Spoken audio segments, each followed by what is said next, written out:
ఒకటో రాజుల గ్రంథం 22వ అధ్యాయం 48వ వచనాన్ని అందరం కలిసి, యెహోషాపాతు బంగారము తెచ్చుటకై ఓఫీరు దేశమునకు పోవుటకు తర్షీషు ఓడలను కట్టింపగా ఆ ఓడలు బయలుదేరక ఎస్సోన్ గెబెరు నొద్ద బద్దలైపోయాను.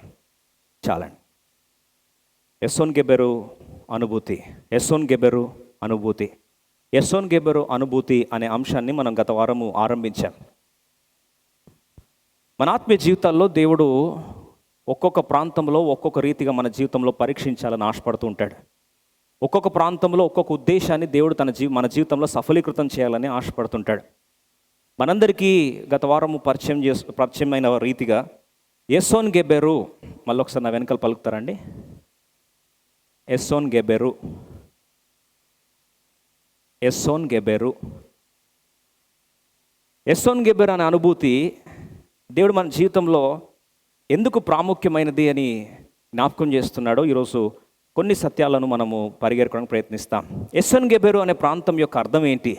ఎస్సోన్ గెబెరు అంటే బలవంతుని యొక్క వెన్నెముక, the back bone of a mighty man, the back bone of a mighty man. అయితే ఎస్సోన్ గెబెరు ప్రాంతంలో ఈ యెహోషాపాతు రాజు జీవితంలో చోటు చేసుకున్న సంఘటన ఏంటి అంటే, తను ఓడలని నిర్మించుకున్నాడు.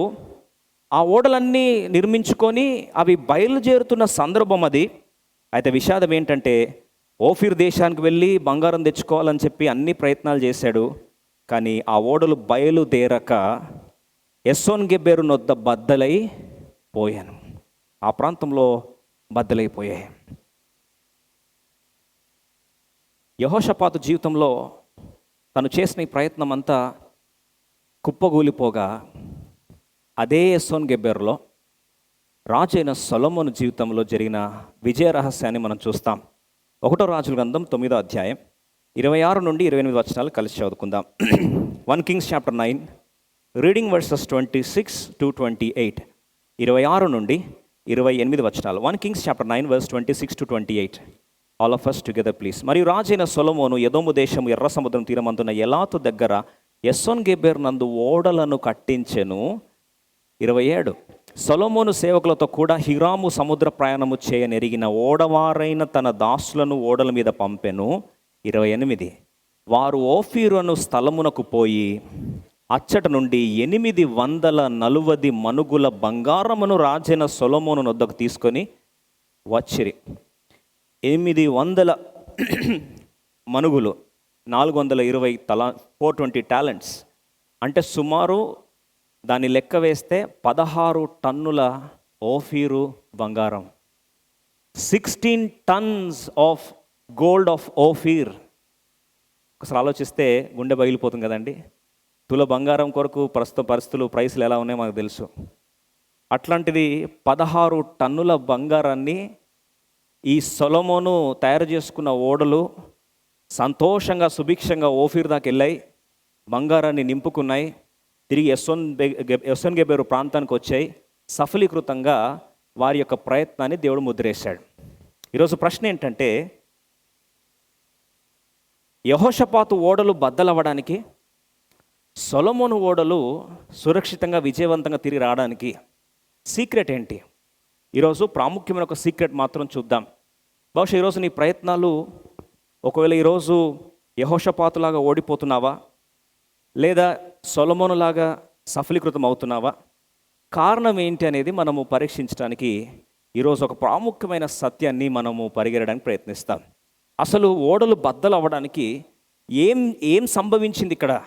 ఎస్సోన్ గెబెరు ప్రాంతంలో వెన్నెముకను దేవుడు ఎందుకు పరీక్షిస్తున్నాడు? Why God wants to test the backbone? వెన్నెముక సాధారణంగా ఒక వ్యక్తి యొక్క దేహ దారుఢ్యానికి పునాది. ఒక భాషలో చెప్పాలి అంటే ఫౌండేషన్. ఎందుకు దేవుడు ఫౌండేషన్ని పరీక్షిస్తాడు? ఎందుకొరకు దేవుడు ఈ యొక్క ఎస్సోన్ గెబెరు అనుభూతిలో మన పునాదిని ఎందుకు దేవుడు పరీక్షిస్తాడు? అసలు పునాదిని ఎందుకు పరీక్షించాలి? రెండవది, దేనితో పరీక్షిస్తాడు? ఈ పరీక్ష నిలబడాలంటే ఏం చేయాలి? ఈ 3 సత్యాలను మనం ఈరోజు పరిశుద్ధాత్మను బోధించే కొలది మనం చూస్తాం. అసలు ఈ యొక్క ఎస్సోన్ గెబెరు ప్రాంతంలో మన వెన్నెముక, మన పునాదిని దేంతో పరీక్షిస్తాడు? Why which what weapon God test our backbone or our foundation? మన పునాదిని ఎందుకు దేవుడు పరీక్షిస్తాడు? ఒక వాస్తవం చెప్పాలంటే, God has destroyed the ships to reveal what kind of foundation Jehoshaphat had. ఏ పునాది కలిగి ఉన్నాడో పరీక్షించడానికి కొరకు దేవుడు ఓడలన్నింటిని ఏం చేశాడండి? నాశనం చేశాడు. ఈరోజు దేంతో దేవుడు పరీక్షిస్తాడు?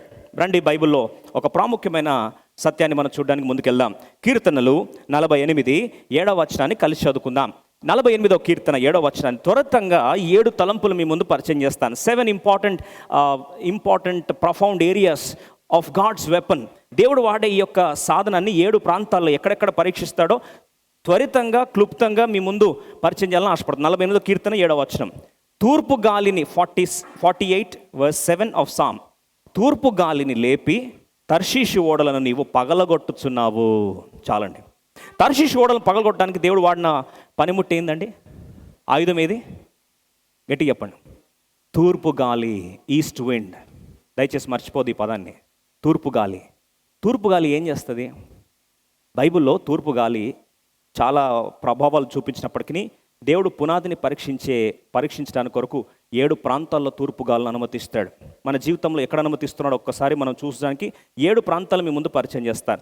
మొదటిగా ఈయన చేస్తున్న ప్రయత్నాన్ని ఎసోన్ గెబెరు ప్రాంతంలో తర్షీషు ఓడలను బద్దలు కొట్టడానికి కొరకు దేవుడు వాడిన గాలి ఏంటండి?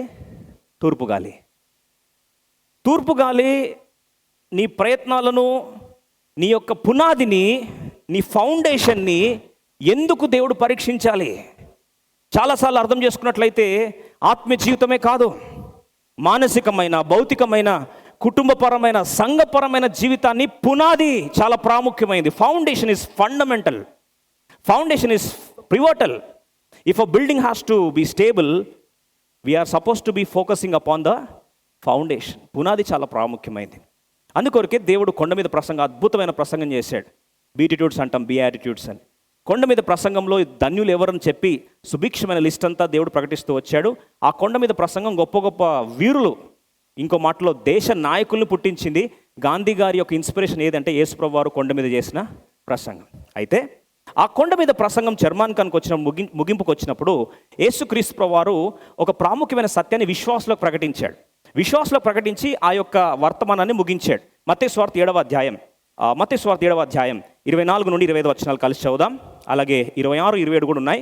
ఈ 2 గృహముల గురించి, 2 ఇళ్ళ గురించి దేవుడు జ్ఞాపకం చేస్తూ పునాది ఎందుకు ప్రాముఖ్యమైంది, ఈ పునాదిని ఎలా పరీక్షిస్తాడో అని దేవుడు మరొక్కసారి ఆ కొండ మీద ప్రసంగాన్ని ముగింపు సమయంలో దేవుడు జ్ఞాపకం చేస్తూ వచ్చాడు. మత్తయి సువార్త 7వ అధ్యాయం 24 అందరం కలిసి చదువుదాం. కాబట్టి ఈయన మాటలు విని వాటి చొప్పున చేయు ప్రతివాడును బండ మీద తన ఇల్లు కట్టుకొనిన బుద్ధిమంతుని పోలి యుండును. 25 వాన కురిసెను, వరదలు వచ్చెను, గాలి విసిరి ఆ ఇంటి మీద కొట్టెను, కానీ దాని పునాది బండ మీద వేయబడెను గనుక అది పడలేదు. చాలండి. 3 మాటలు చూస్తాం అక్కడ. వాన కురిసింది, 25 వాన కురిసెను, రెండవది వరదలు వచ్చెను, దాని మీద గాలి విసిరి కొట్టెను. ఈరోజు మనందరికీ మన మనసులో తటస్థించే ప్రశ్న ఏంటంటే, ఏంటి సంవత్సరం ఇలా అయిపోయింది, అసలు ఏమవుతుంది, అది ఏమవుతుందని బహుశా ఈ ప్రశ్నలు వస్తున్నాయా? దేవుడు ముందే చెప్పాడు. తుఫానును, వరదలు ఇవన్నీ మనకు తెలిసిందే. అయితే దానిపైన చూస్తే గాలి ఏం చేస్తుంది తెలుసా అండి? గాలి పునాదిని ఏం చేస్తుంది? ప్రత్యక్షపరచబడుతుంది. East wind will give you the revolution about foundation. I repeat this lines once again. East wind will give you the revolution about your foundation. అంటే తూర్పు గాలి నీ పునాది గురించిన ప్రత్యక్షతను నీ జ్ఞాపకం చేస్తుంది. Why God should use east wind? దేవుడు జ్ఞాపకం చేశాడు. ఇద్దరు కట్టారు ఇల్లులు. ఒకరు ఇల్లు కడుతున్నప్పుడేమో అదే ఈ 2 ఇళ్లకు సామాన్యమైన వరదలు వచ్చాయి, తుఫాన్లు వచ్చాయి. మూడోది ఏంటంటే గాలి విసిరి కొట్టిందంట. ఈరోజు ప్రియ సోదరుడా, నీ కుటుంబానికి ఏం గాలి కొడుతుంది? తూర్పు గాలి అయితే నువ్వు సంతోషపడాలి. ఎందుకు తెలుసా? తూర్పు గాలి నిన్ను నాశనం చేయడానికి కాదు, కానీ నీ పునాదిని ప్రపంచానికి చూపించడానికి దేవుడు తూర్పు గాలిని ఏం చేస్తాడు? వాడుకుంటాడు. మనందరం ఏమంటామంటే తూర్పు గాలులు నన్ను నాశనం చేయడానికి కాదు, పక్కనున్న ఇంటిని నాశనం చేస్తున్న తూర్పు గాలి పునాది మీద కట్టబడిన ఇంటిని తూర్పు గాలి ఆ పునాదిని ప్రపంచానికి చూపిస్తుంది. Storms in life, rains in life and specially east wind in life will reveal your foundation to the world. It will show to the world what kind of foundation you have. నీ పునాది ఏంటి అని ప్రపంచానికి ప్రకటించే వర్తమానం ఏది అంటే తూర్పు గాలి. ఈరోజు ప్రశ్న ఏంటంటే, బైబిల్లో తూర్పు గాలులు 7 ప్రాంతాల్లో పునాదులను ఒక్కసారి కదిలించేశాయి. మనందరికీ బాగా పరిచయం తర్షీషు ఓడల దగ్గర తూర్పు గాలితో దేవుడు ప్రచండమైన గాలి చేత తర్షీషు ఓడలు అన్నీ కూడా పాడు చేస్తూ ఉంటే, అదే తూర్పు గాలి వీస్తే సొలొమోను ఓడలు మాత్రం పాడు కాలేదండి. అయితే సీక్రెట్ ఏందో చూద్దాం. కారణం ఏమై ఉండాలి? పునాది సరిగా కట్టుకున్నాడు. మరి యెహోషాపాతు వేసుకోలేని పునాది ఏంటి, సొలొమోను వేసుకున్న పునాది ఏంటి? What is the difference? ఆ పునాది సీక్రెట్ ఏంటో మనం చూడ్డానికి వీరిద్దరి జీవితంలో ఎందుకు దేవుడు తూర్పు గాలును పంపించి వీరిద్దరి పునాదులు ఎందుకు జ్ఞాపకం చేశాడంటే బాగా అర్థం చేసుకోండి. ఎస్సోన్ గెబెరు ప్రాంతంలో 2 ఓడలు కట్టించారు. కానీ సొలొమోను కట్టిస్తున్నప్పుడు ఒక సీక్రెట్ ఫాలో అయ్యాడు. ఏంటా సీక్రెట్? 2వ దినవృత్తాంతములు 8వ అధ్యాయం 17-18 వచనాలు. 2 Chronicles chapter 8 verse 17 and 18. దయచేసి బైబిల్స్ తెరిచి అందరం కలిసి ఈ సీక్రెట్ చదువుకుందాం. సొలొమోను ఎదోము దేశం యొక్క సముద్రపు దరినున్న ఎస్సోన్ గెబెరునకు ఏలాతునకు పోగా 18. హీరాము తన అందరం కలిసి చదువుదామండి 18th verse. హీరాము తన పనివారి ద్వారా ఓడ నడుపుట యందు యుక్తిగల పనివారిని పంపెను. చాలండి, యుక్తిగల పనివారు. దాంట్లో మూల భాష, హెబ్రీ భాషలో మూల భాషకి వెళ్ళి మనం చూస్తే ఏముంది తెలుసా అండి? ప్రవచన జ్ఞానము కలిగిన, భవిష్య జ్ఞానము కలిగిన ఆ యొక్క పనివారిని సొలొమోను తెచ్చుకొని మరి పెట్టుకున్నాడు. In other words, prophetic wisdom who could give the divine revelation, Solomon employed with an expenditure. ఖర్చైనా సరే సొలొమోను ఎవరిని తెప్పించి పెట్టుకున్నాడు తెలుసా అండి? యుక్తిగల పనివారు. నా వెనకాల చెప్పండి, ఏం పని? యుక్తిగల పనివారు. దీన్ని మనం కొద్దిగా లోతుకెళ్ళి చూస్తే సొలొమోనుకి సీక్రెట్ ఎవరు చెప్పారు? ఒక్కసారి బ్యాక్గ్రౌండ్కి వెళ్దాం. సొలొమోను తన తండ్రి అయిన దావీదు దగ్గర ఎలా చేయాలి అని నేర్చుకున్నప్పుడు 1వ దినవృత్తాంతం 12వ అధ్యాయం 32వ వచనంలో 1వ దినవృత్తాంతములు 1 Chronicles chapter 12 verse 32 ఆ 12:32లో ఇస్సాకారు గోత్రికులు దావీదు దగ్గరకు వచ్చారు.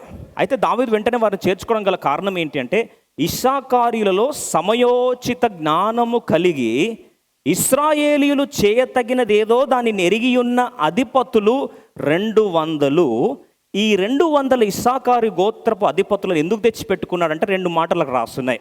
అక్కడ రాయబడిన మాట సమయోచిత జ్ఞానము కలిగి, రెండవది ఇశ్రాయేలీయులు చేయతగినది ఏదో దాన్ని ఎరిగియున్న అధిపతులు.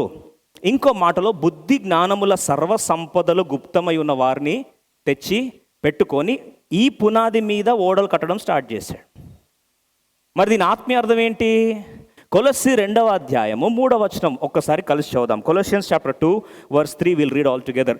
బుద్ధి జ్ఞానముల సర్వ సంపదలు ఆయన యందే గుప్తమై ఉన్నాయి. ఇంకో మాటలో చూస్తే ఇప్పుడు బుద్ధి జ్ఞానముల గుప్తమై ఉన్న ఆయన యందు ఈ పునాది మీద కట్టబడినట్లయితే ఎన్ని తుఫాన్లు వచ్చినా, ఎన్ని గాలులు వచ్చినా, ఎన్ని ఈదురు గాలులు వచ్చినా, తూర్పు గాలు వచ్చినా కానీ ఆ పునాదిని ప్రపంచానికి బయలుపరుస్తుందే కానీ ఈ యొక్క గృహాన్ని అది కూల్చలేదు. మరి ప్రశ్న ఏంటంటే, బుద్ధి జ్ఞానంలో సర్వసంపదలు ఆయనలో గుప్తమై ఉంటే మనందరికీ బాగా పరిచయం. ఆయన ఎవరు? ఆదియందు వాక్యం ఉండెను, వాక్యం దేవుని యొద్ద ఉండెను, వాక్యమే దేవుడై ఉండెను. అందుకు ప్రభువు అన్నాడు, ఈ నా మాటలు విని వాటి చొప్పున చేయడానికి ఇష్టపడిన వాడు తన ఇంటిని దేని మీద కడుతున్నాడు? బండ మీద కడుతున్నాడు. ఎవరా బండ? క్రీస్తే ఆ బండ. మరి క్రీస్తే ఆ బండ అయితే కట్టకముందు ఏం చేస్తున్నాడంటే వాక్యాన్ని ఏం చేస్తున్నాడండి? వింటున్నాడు. ఇంకా లోతుకు వెళ్తే అసలు సీక్రెట్ ఏంది? ఫౌండేషన్కి పునాది ఏంటి అంటే లూకాసు సువార్త మనందరికీ చాలా ప్రాముఖ్యమైన వచనం 6వ అధ్యాయం 40వ వచనంకి వస్తాం. Luke's gospel chapter 6 verse 48. This should be the secret of the foundation of a rock solid foundation wherein no east wind can shake you. ఈరోజు ఏ తూర్పు గాలి కూడా నిన్ను కదిలించొద్దు అంటే నీకు కావాల్సిన పునాదికి రహస్యం ఇది. లూకాసు సువార్త 6వ అధ్యాయం 40, 8వ వచనం 48, అందరం కలిసి చదువుదామా? 48 అందరం కలిసి చదువుదాం. వాడు ఇల్లు కట్టవలనని ఉండి లోతుగా త్రవ్వి బండ మీద పునాది వేసిన వాని పోలియుండును. వరద వచ్చి ప్రవాహము ఆ ఇంటి మీద వడిగా కొట్టినను అది బాగుగా కట్టబడినందున దాన్ని కదిలింపలేకపోయాను. చాలండి. ఇల్లు స్థిరంగా ఉండడానికి గల కారణమట, మంచి మాట రాస్తుంది ఫస్ట్ లైన్లో. వాడు ఇల్లు కట్టవలనని ఉండి లోతుగా త్రవ్వి.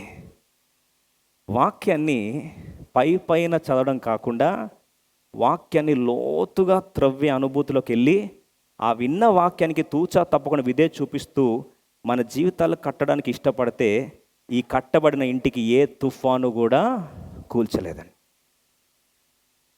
ఈరోజు మన అవసరం ఏంటంటే లోతైన వాక్యం, profound fundamental deep revolution can only give you a solid foundation.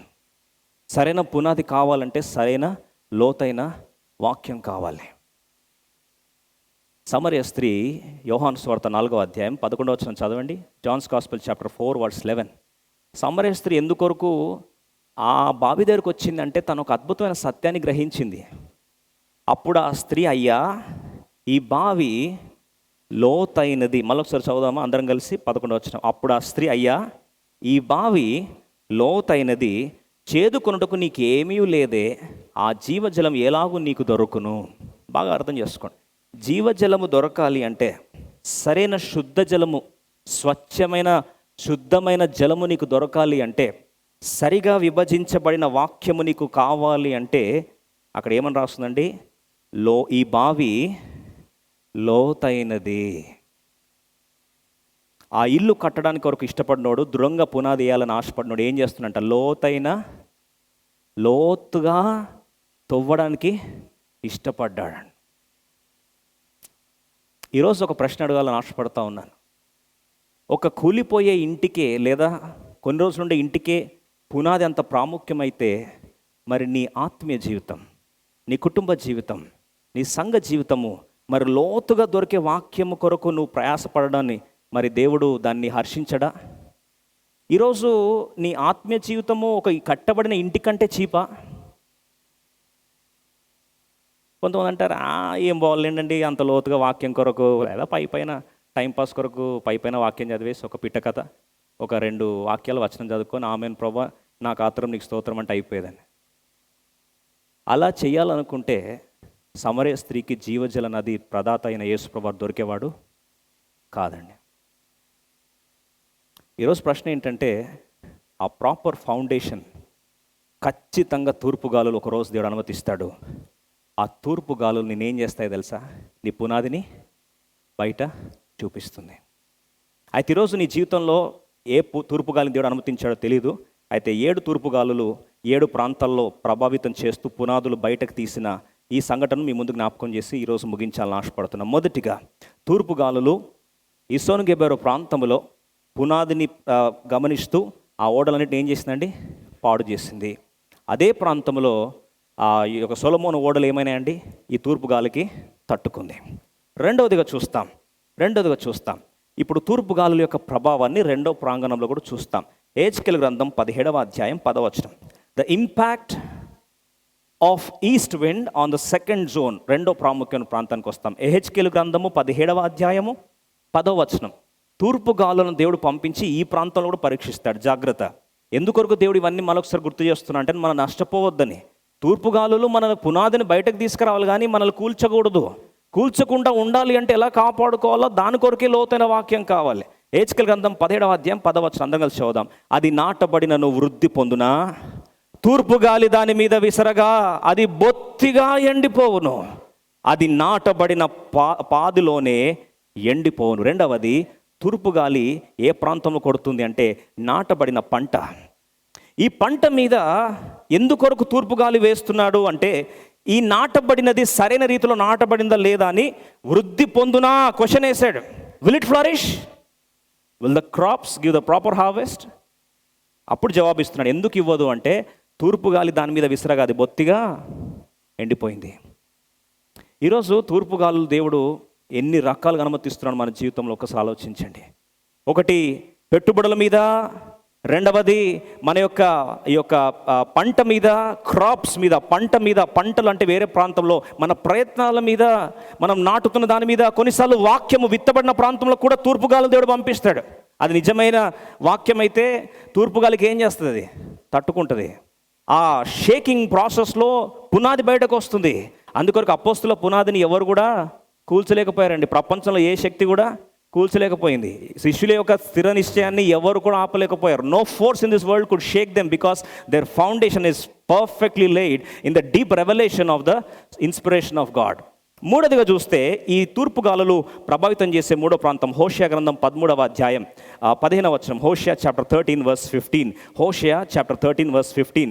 ఈ ప్రాంతంలో మూడో ప్రాంతం గమనిస్తాం. ఈ ప్రాంతంలో కూడా తూర్పు గాలులు పరీక్షిస్తాయి. ఏంటివి? నిజముగా ఎఫ్రాయిము తన సహోదరులలో ఫలాభివృద్ధి నొందును, అయితే తూర్పు గాలి వచ్చును, యెహోవా పుట్టించు గాలి అరణ్యములో నుండి లేచును, అది రాగా అతని నీటి బుగ్గలు ఎండిపోవును, అతని ఊటలు ఇంకిపోవును. గమనించి, అతని ధన నిధులను, అతనికి ప్రియమైన వస్తువులన్నిటినీ శత్రువు కొల్లబెట్టును. ధన నిధులు. మూడోదిగా, నీ ధన నిధులు ఎక్కడెక్కడ పెట్టుబడి పెడుతున్నావో తూర్పుగాలిని దేవుడు పంపిస్తాడు.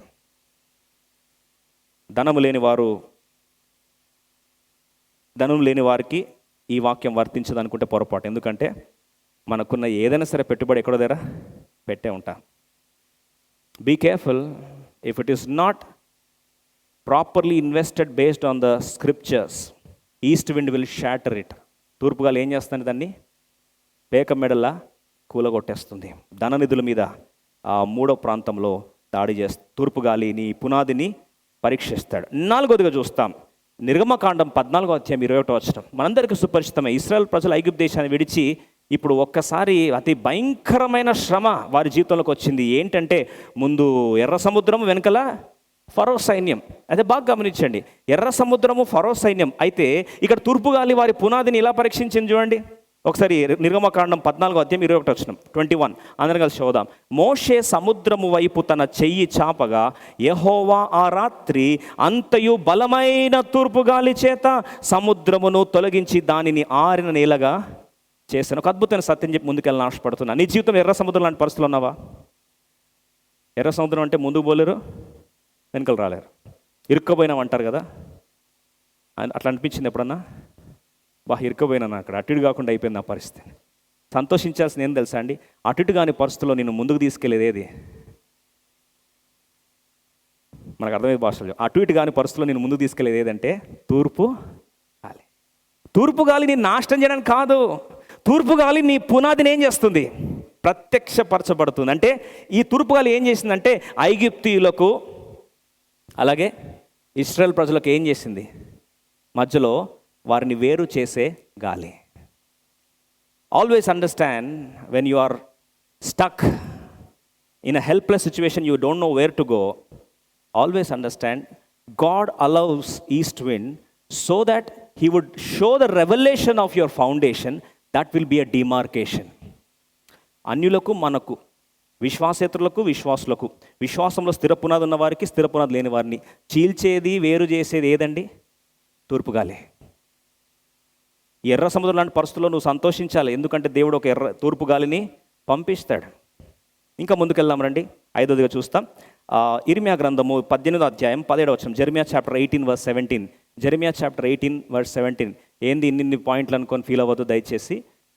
రాసుకోవడం కష్టమైతే పర్లేదు, జస్ట్ వాక్యం వినడానికి ప్రయత్నించండి. ఇర్మియా గ్రంథం 18వ అధ్యాయం 17వ వచనం అందరం కలిసి 18:17. తూర్పు గాలి చెదరగొట్టునట్లు వారి శత్రుల ఎదుట నిలువకుండా వారిని చెదరగొట్టెదను, వారి ఆపద దినమందు వారికి విముఖుడనై వారిని చూడకపోదును. ప్రాముఖ్యమైన సత్యం ఏంటంటే తూర్పు గాలి ఐదోదిగా నిన్ను చెదరగొట్టే పరిస్థితుల్లో, ఆపద దినము లాంటి పరిస్థితుల్లో నీ తూర్పు గాలి నీ పునాదిని బయటకు తీసుకొస్తుంది. సరైన పునాది లేకపోతే చెదిరిపోతావు. సరైన పునాది ఉంటే ఏం చేస్తావు? స్థిరపడతావు. ఈ మాట చెప్తున్నాను, దయచేసి ఎవరు అఫెండ్ అవ్వద్దు. నిజమైన సంఘంలో స్థాపించబడిన తర్వాత కొన్నిసార్లు దేవుడు మనల్ని ఏం చేస్తాడు అండి? కొన్నిసార్లు చెదరగొట్టే అనుభూతులు తీసుకొస్తాడు. ఈ చెదరగొట్టున్న పరిస్థితుల్లో తీసుకొచ్చినప్పుడు, తూర్పు గాలి పంపించినప్పుడు, అది మనం చెదిరిపోయే వాళ్ళమా లేకపోతే నాటబడిన వారమా అనేది అప్పుడు బయటపడుతుంది. Don't know, God may use an east wind to show for the foundation, fundamental foundation that you have. ఈరోజు ఒకవేళ చెదరగొడుతున్న పరిస్థితులు ఉన్నావా?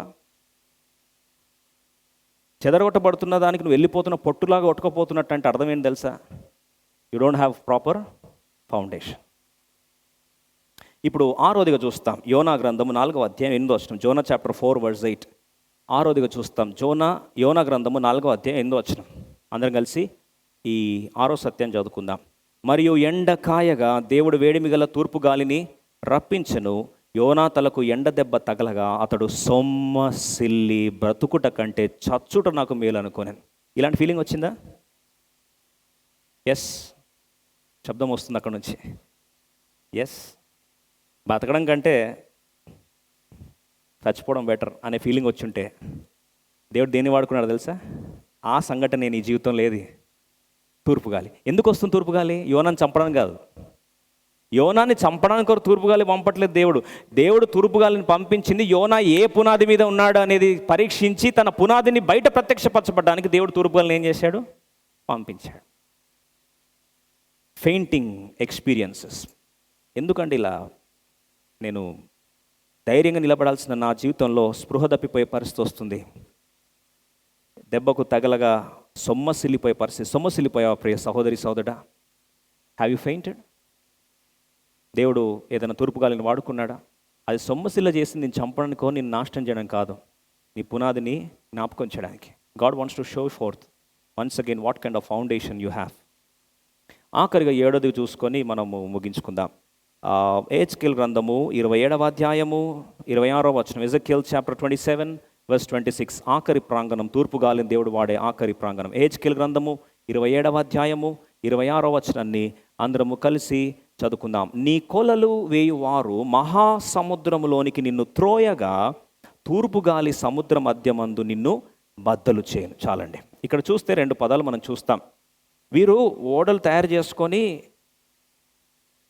ఇంటర్నల్ హార్బర్ లేదా హార్బర్ ఏరియా నుండి దాటుకొని వారు హై సీస్కి వస్తున్నారు, అంటే మహాసముద్రంలోకి వస్తున్నారు. బాగా వినండి, ఈ హార్బర్ తీర ప్రాంతంలో తయారు చేసుకున్న ఈ యొక్క ఓడలు తీసుకొచ్చి మహాసముద్రంలోకి తీసుకొస్తున్నప్పుడు ఈ తూర్పు గాలులు ఇంటర్నల్ హార్బర్ ఏరియాలో నిన్ను పరీక్షిస్తాయి. అది మనం మొదటి చూసాం 48:7లో తూర్పు గాలు తర్షీషు ఓడలను పరీక్షించాయని.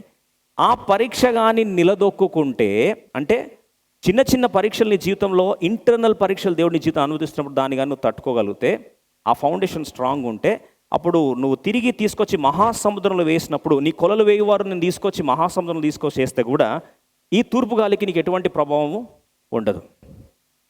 Sometimes God will test your internal harbour area. కొన్నిసార్లు కుటుంబంలో దేవుడు పరీక్షిస్తాడు. తీసుకొచ్చి సంఘంలో పెట్టకముందు కుటుంబంలో పరీక్షిస్తాడు. కొన్నిసార్లు సంఘంలో కూడా దేవుడు తీసుకొని నిన్ను తీసుకెళ్ళి ఒక ప్రధానమైన బాధ్యతలు అప్పగించక మునుపు కొన్నిసార్లు చిన్న చిన్న ప్రాంగణాల్లో దేవుడు నిన్ను పరీక్షిస్తున్నాడు తూర్పుగాలు పెట్టి.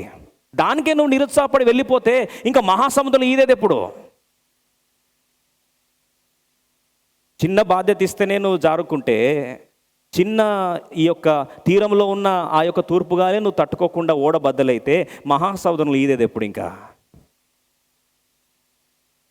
అందుకొరకే దేవుడు ట్రైనింగ్ ఇస్తూ తీసుకెళ్తున్నప్పుడు మోషే జీవితంలో 40 సంవత్సరాలు అక్కడ తర్ఫీదిచ్చి తిరిగి తీసుకొచ్చి అరణ్యంలో ఇంకో 40 సంవత్సరాలు తర్ఫీదిచ్చి 80 సంవత్సరాలు తను మొత్తం ఖాళీ చేసి నెక్స్ట్ 40 సంవత్సరాల కొరకు సిద్ధపరచక మునుపు దేవుడు తన సిద్ధపాటు ప్రక్రియ చూస్తే పర్ఫెక్ట్ ప్లాన్తో సిద్ధపరచుకున్నాడు మోషేని.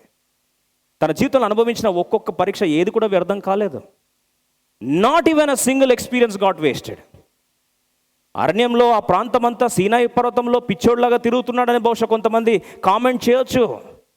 తన యొక్క మందలను పశువులను తీసుకొని ఆ ఎండలో ఎండి వర్షానికి నాని అయ్యో 80 సంవత్సరాలు 40 సంవత్సరాలు వృధా చేసుకున్నాడే అంటే పొరపాటు. ఆ 40 సంవత్సరాలు ఏం చేశాడు ఆ యొక్క మోషే అంటే, ఒక్కొక్క ప్రాంతంలో దేవుడు తనకు ఒక ప్రాముఖ్యమైన పాఠాలు నెరవేరుస్తూ తూర్పు గాలుల చేత పరీక్షించి నెక్స్ట్ 40 years కొరకు ఏం చేశాడండి? సిద్ధపరిచాడు.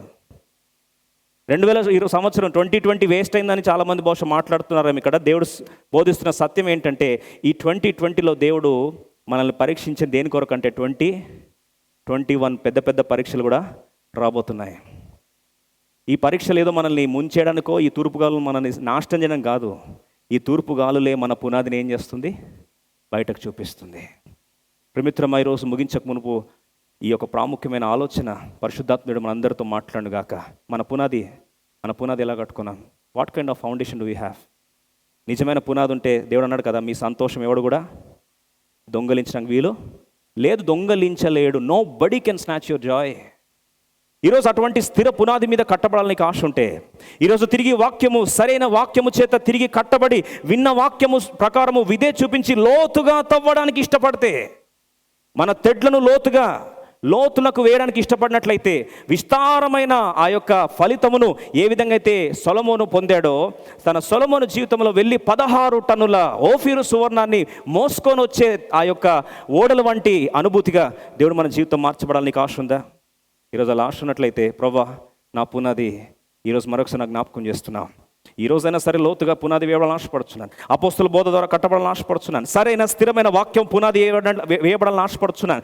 ఈ క్రీస్తు అనే బండ మీద నా ఇల్లు కట్టబడాలని ఆశపడుతున్నాను. అందుకొరకే ఎప్పుడైతే క్రీస్తు అనే బండ మీద మన యొక్క పునాది వేయబడుతుందో, తుఫాన్లు రావచ్చు, వరదలు రావచ్చు, పైపెచ్చు తూర్పు గాలి రావచ్చు, ఈ 7 ప్రాంతాలు కొట్టినా సరే, 7 డిఫరెంట్ ఏరియాస్లో ఈస్ట్ విండ్ ఒకవేళ దాడి చేసినా సరే, అది మనల్ని నాశనం చేయదు.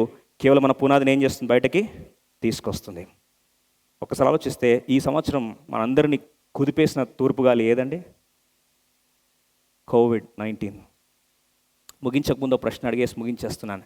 ఈ కోవిడ్ మన పునాదిని బయటకు తీసుకొచ్చిందా లేదా మన నాశనం చేసిందా? నాశనం చేస్తుంటే ఈ కోవిడ్ తూర్పుగాలి మన పునాదిని మళ్ళొకసారి ఏం చేస్తుంది? జ్ఞాపకం చేస్తుంది. దేవుడు నీ జీవితంలో తూర్పుగాలిని ఎలా వాడుతున్నాడు? కోవిడా? ఒక మాట చెప్పి నేను ముగించాలని ఆశపడతా ఉన్నా. చాలామంది అన్నారు ఈ కోవిడ్ చాలా నాశనం చేసిందని. కానీ ఒక మాట చెప్పాలని ఆశపడుతున్నా. నిజమైన విశ్వాసకి, స్థిర వాక్యం మీద కట్టబడిన విశ్వాసకి, నిరీక్షణ అనే బండ, క్రీస్తేని మహిమ నిరీక్షణ బండ మీద కట్టబడిన విశ్వాసకి ఈ కోవిడ్ తన పునాదిని ప్రపంచానికి జ్ఞాపకం చేసింది. ఈ పరిస్థితిలో ఏది సత్యవాక్యం, ఏది అపోస్తుల బోధ, ఎలా కట్టబడితే కదలించబడకుండా ఉంటాం, ఏది నిత్యమైన మహిమకు సిద్ధపరుస్తుంది, ఇవన్నిటిని బయలుపరిచింది తూర్పు గాలి. బహుశా ప్రేమిత్రమా, ఈరోజు ముగించక మునుపు ఒకవేళ తూర్పు గాలిని దేవుడు పరీక్షిస్తున్నాడా? ఈరోజు మన జవాబు ఏమై ఉండాలి తెలుసా? ప్రభువా ఈ పునాది లోతుగా త్రవ్వి నా వేర్లు, అందుకొరకే కీర్తన 1:3 ఏమని రాస్తాను? దివారాత్రము వాక్యము ధ్యానించువాడు ధన్యుడు, వాడు ఆకు వాడక తన కాలమందు ఫలమిచ్చు చెట్టు వలె నుండి అతడు చేయనదంతయు సఫలం. ఆశ లేదండి మనకు? దివారాత్రం వాక్యం, సరైన వాక్యం మీద కట్టబడాలి ప్రభువా.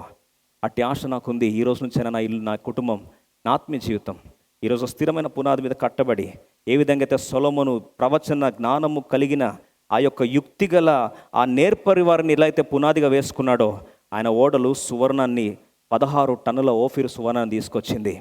నాకు అటువంటి ప్రయత్నంగా నా జీవితం, నా కుటుంబం, నా ఇల్లు కట్టబడాలని ఆశపడుతున్నాను ప్రభువా. నిజంగా ఆశ ఉంటే మన కళ్ళు మూసుకుందాం, ప్రార్థనలకు వెళ్దాం.